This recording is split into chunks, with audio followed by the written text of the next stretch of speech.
પ્રાપ્ત થતી માહિતી મુજબ ભાવનગર જિલ્લાના તળાજા ખાતે ગોરખી રોડ પર આવેલ વળકા વિસ્તારમાં સામાન્ય બાબતે બે પરિવાર વચ્ચે બોલાચાલી થતાં મારામારી સર્જાઈ. બંને પક્ષના મળીને એક મહિલા સહિત કુલ 5 વ્યક્તિઓને ઈજા પહોંચી હતી.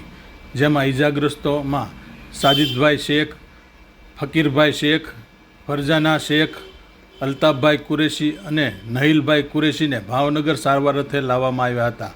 આ બનાવને લઈને પોલીસ દ્વારા બંને પક્ષોના નિવેદન લઈને વધુ તપાસ હાથ ધરી હતી.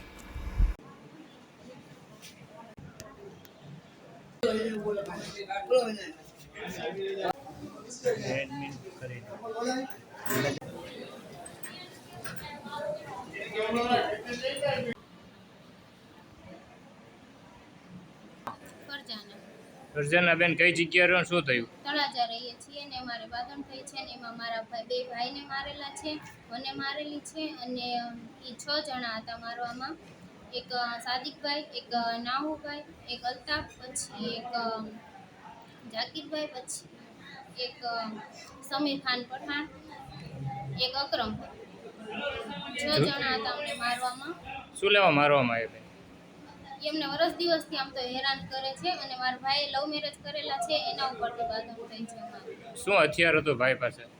બસ એમને વર્ષ દિવસથી હથિયાર શું હતું? હથિયાર અત્યારે એ જ ધોકા માર્યા છે, છરી મારી છે, પાઇપ મારેલા છે, એ બધું મારેલું છે. ઓકે. ભાઈ નામ છે મારું. હું તળાજાથી આવેલો છું. અમારે જે આમાં માથું ગુટે છે એ લોકો અમારે છરીઓ પાઇપેથી મારેલા છે. કેટલા વ્યક્તિ હતા મારવા? 6 જણા હતા. શું નામ છે?